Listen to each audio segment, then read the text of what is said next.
Good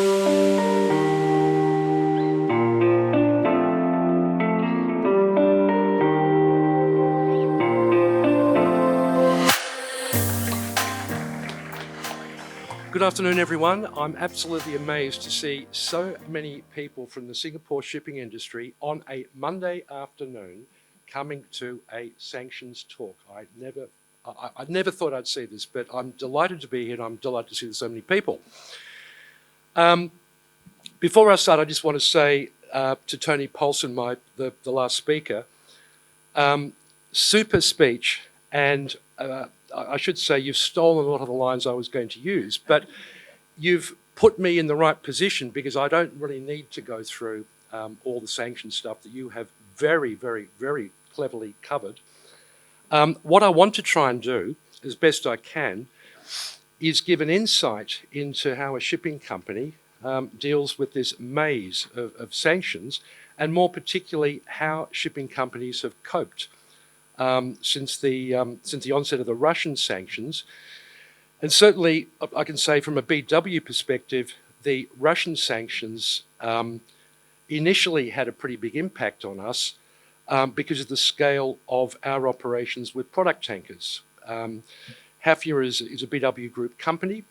Hafnia owns around 120 product tankers, but it also has another 100 ships from other owners in what's called the Hafnia pool. Now, that's up to 250 ships, product tankers. And I think when the Russian sanctions started to come in, I will be honest, we were pressured, but I think every other product tanker company in the world was pressured. And we were pressured not because we hadn't dealt with sanctions before. I mean, everyone in this room has been dealing off and on with Iranian sanctions for a decade. But it was the sheer scale of these sanctions. And, you know, as Tony alluded to before, we're now up to the 11th set of EU sanctions. It's just the scale and the reporting requirements, and you're dealing with sanction regimes from, you know, all sorts of different countries. And I'll be honest, initially we found it quite difficult. I came across an article well over a year ago, which I read at the time, and I reminded myself of it recently before coming to talk here. It was an excellent article in Lloyd's List Intelligence, and it was written by Richard Mead. And it was written, or dated, off the top of my head, May last year. And it was when the Russian sanctions were really starting to gear up. And I went back to look at this article to contrast what Richard Mead said a year ago and sort of where are we at now. And I thought that was quite a useful exercise. But in his article, Richard Mead said, this is in May last year, Russian sanctions have involved a much broader coalition of legislatures than ever before, all seeking to achieve a common but not particularly well-defined political goal. And the result is that companies find themselves navigating a maze of international enforcement that is riddled with contradictions. Now, he also went on to say, the ability to track Russian oil companies, ship-to-ship transfers, and unpick the opaque matrix of Russian beneficial ownership and control in international commodity shipments has now become the #1 priority of compliance departments globally. Technology can certainly help, but no tool is perfect because we're dealing with grey areas that require interpretation and human intelligence to understand the regulations and political context.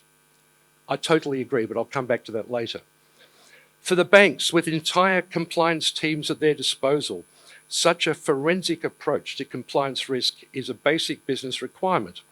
For the vast majority of the shipping industry racing to catch up, the rapid onslaught of Russian restrictions has proved more problematic. Now, if I go back and review what Richard Mead said in May last year, I would agree with him. But what I want to touch on briefly in the limited time I have is what we've done in BW, and in terms of what we've done, how have we got around these problems that Richard Mead was identifying? As Tony Paulson said, we are currently now on the 11th package of these EU sanctions. And there's not a day goes by when I don't get another SDN list from OFAC. I must get sort of 30 or 40 newsletters from law firms, from P&I clubs. This is big business, but how do you wade through all of this stuff is what I want to try and get to. Overall, we all know and appreciate, I think, again, as Tony has pointed out, the risks of non-compliance with all of these sanction regimes is horrendous. And it's something I don't lose sleep over, but I do shudder from time to time thinking that if the ultimate sanction was applied to us, and the ultimate sanction being that we'd be cut out of the US banking system, is just unthinkable. I mean, I think we BW would have to, cease as an organisation in shipping because we're totally dependent on access to the US banking system. But it's to pull out a sort of a random example, trying to keep up with changes in sanctions packages or more guidance from OFAC is actually quite difficult. An obscure amendment that looks so innocuous, I don't know how I came across it, but in the UK, a piece of legislation entitled the Economic Crime (Transparency and Enforcement Act of 2022, which entered into force in May last year, had a number of amendments to do, which also covered sanctions. One of the well less publicised amendments of this legislation removes the requirement, quote, that people must have known or suspected that they breached sanctions law to receive a monetary penalty for such breach. In effect, what this innocuous little piece of legislation has done is, in effect, the excuse that you were unaware of the fact that your customer's customer had loaded sanctioned crude is no longer a mitigating excuse in the eyes of UK law. Now, that's quite an amazing, almost strict liability type provision.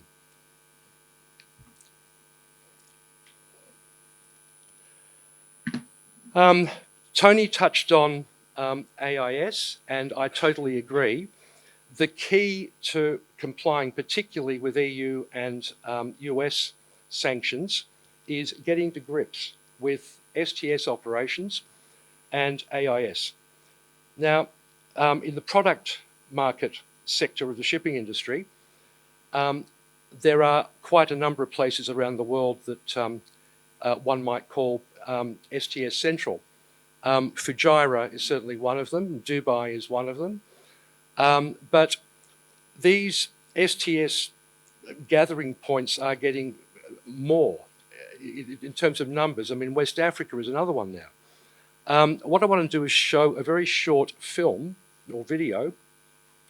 It's actually on, of all things, TikTok, but it's a New York Times investigation into what is the dark fleet, how do these tankers move all this cargo around the world, what's AIS, and what's an STS operation.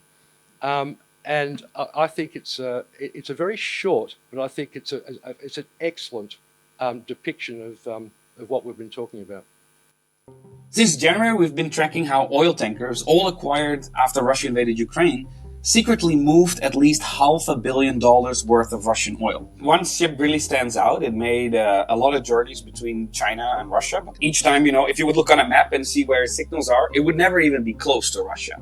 The ship is called the Cathay Phoenix, and it was bought by a Chinese shell company. And very clearly, this ship is being used for nefarious activity. In February, this oil tanker transmitted a signal showing it was sailing west of Japan. But its path was highly unusual. Its signal showed erratic behavior as the ship rapidly changed position. A satellite image taken during this exact time deepened the mystery. There was no ship at all. In reality, the ship was 250 miles north, loading oil at the Russian port of Kozmino, part of a journey to China that likely breached US sanctions. It's usually very rare and it's kind of difficult to prove where a ship is that's faking its location. The interesting thing here is that many of the crew members aboard of those vessels are on very long journeys. And they get bored and they are using social media to document their journey. So I found several profiles of people on board of these ships that were actually saying, look, here I am in Russia. Look how pretty it is. And at the time, the signal of the ship was pretending it was in Japan. That was very interesting. We used a lot of social media and satellite imagery to kind of really find out where those ships were. So we have been able to identify 6 ships in total that were spoofing their location while they were in Russia. Spoofing is a term to say, well, you're saying you're in one location, but actually you're somewhere else. Of 3 of those ships, we have been able to find out what they were carrying, which was crude oil. If we take the lowest rate that is possibly paid for that oil, and we look at the voyages that we found, we're already talking about $500 million worth of Russian oil. That's quite a lot of money. There are hundreds of tankers around the world, oil tankers moving oil. But most companies that can actually insure an oil tanker are based in Western countries. So all the tankers we looked at had insurance from an American company. And that American company is at risk that the ships it's insuring may be violating the price cap and the sanctions. They already delisted, they stopped the insurance cover of one of those ships, the Cathay Phoenix. And as we talk right now, I saw that they actually delisted the second ship now already that we mentioned in the article. It's very amusing. But as I say, a picture paints 1,000 words. Right. Okay. What do we do at BW overall in terms of compliance? We have always followed this overall mantra of KYC and due diligence checks on the identity, status of charter parties, scrutinising corporate structures, control and ownership of all companies involved. We use a combination of Dow Jones, InfoSpectrum, and control risks. There are other service providers around that can do that. We find for sanction screening, Dow Jones right across the board for SDNs and checking every sanction regime in the world. Very useful, very good. Identifying those connected with SES operations, counterparties, owners, shippers, receivers, and intermediaries.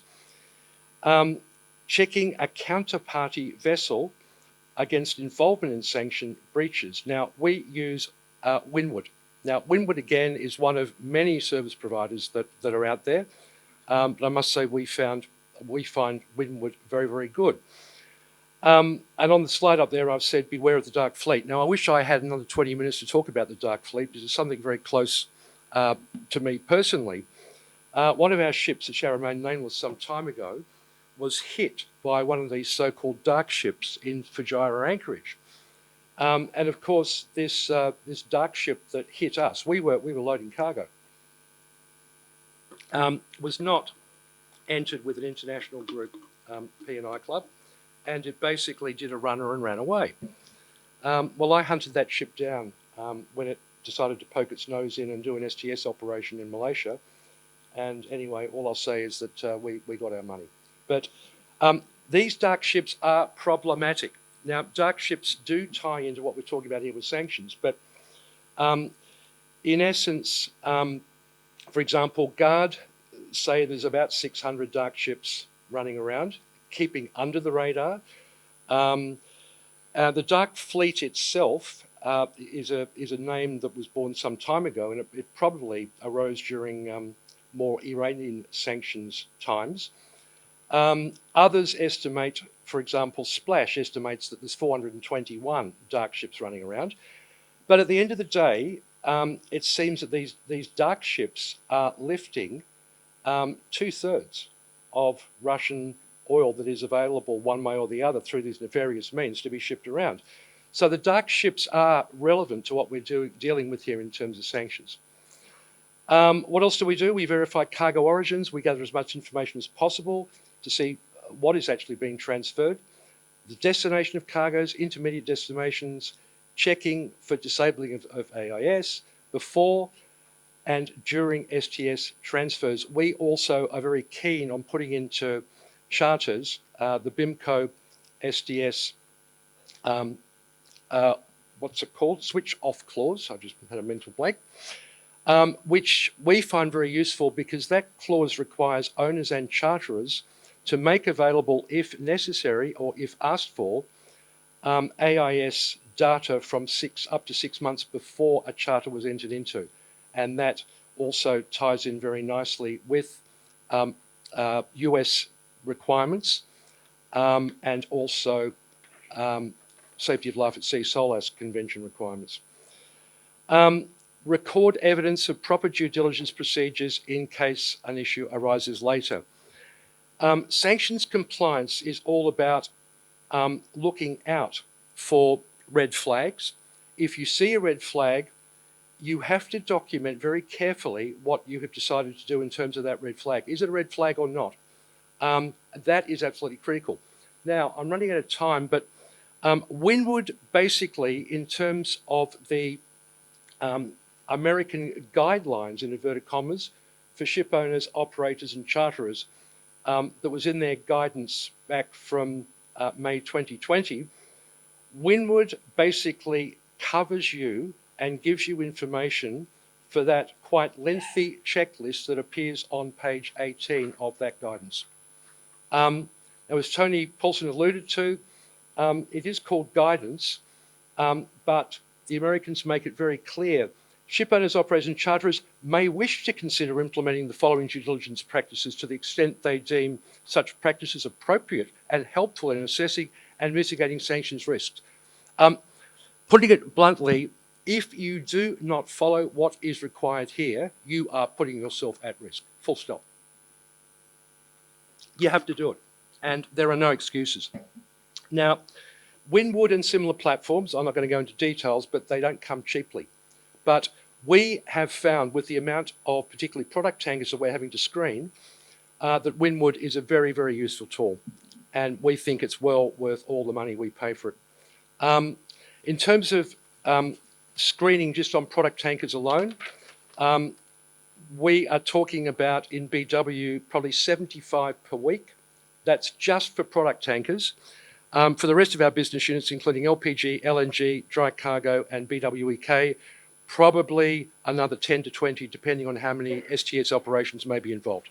Now, up here quickly, in Windward, this is obviously a God-fearing BW ship. It's the BW Boston, Norwegian flagged LNG carrier, and Windward thankfully conclude it's okay.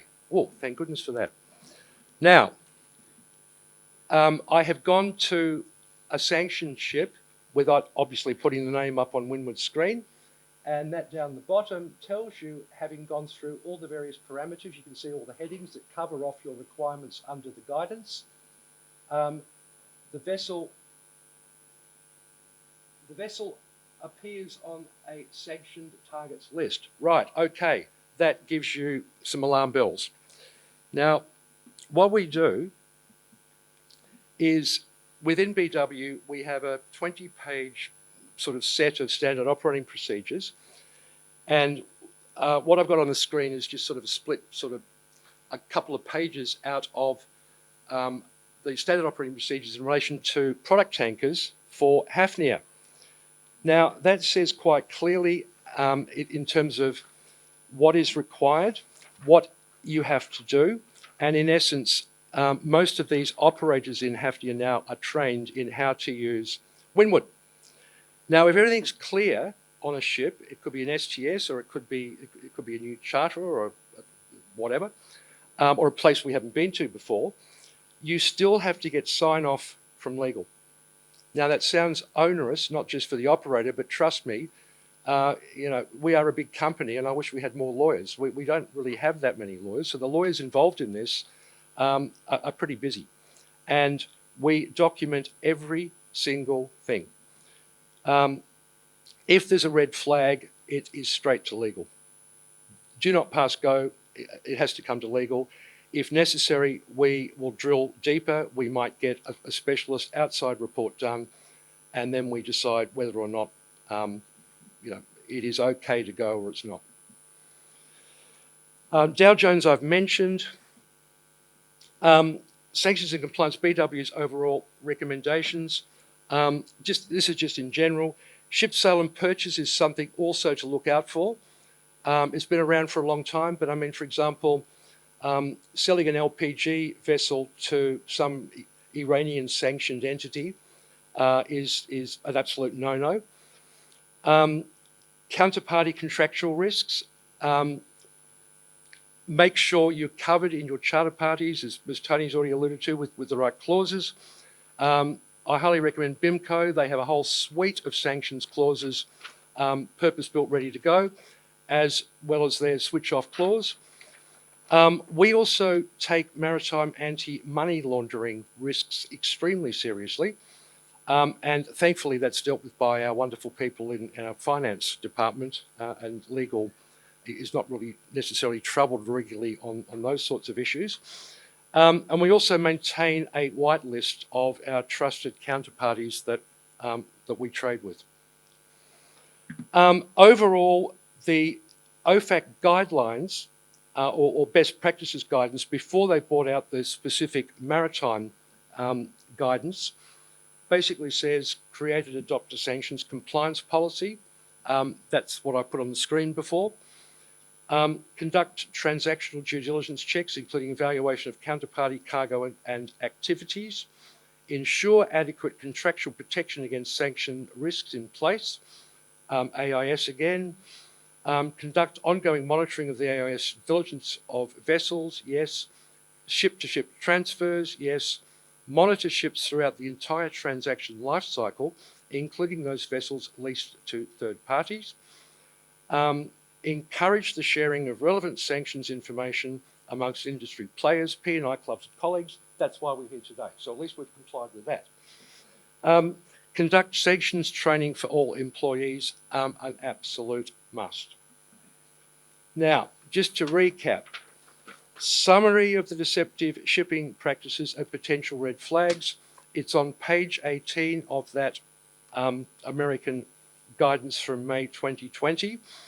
One of the beauties, with the benefit of hindsight, about the Americans bringing this in back in May 2020, or 20, was it gave us all time to start preparing for what ultimately became the Russian sanctions.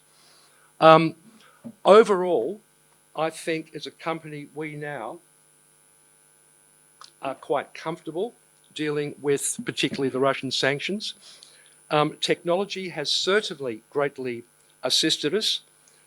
We are very happy with the platforms we use. We have now had time to sufficiently train everyone in the company, and touch wood, it is running well. And people do take it seriously because they realise non-compliance is simply a non-issue because it's a non-starter. And the benefits of technology for us in what I've been talking about have been absolutely fantastic.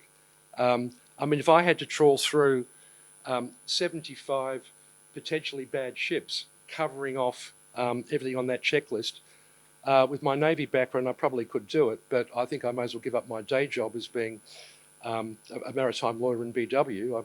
I'd be doing nothing but compliance.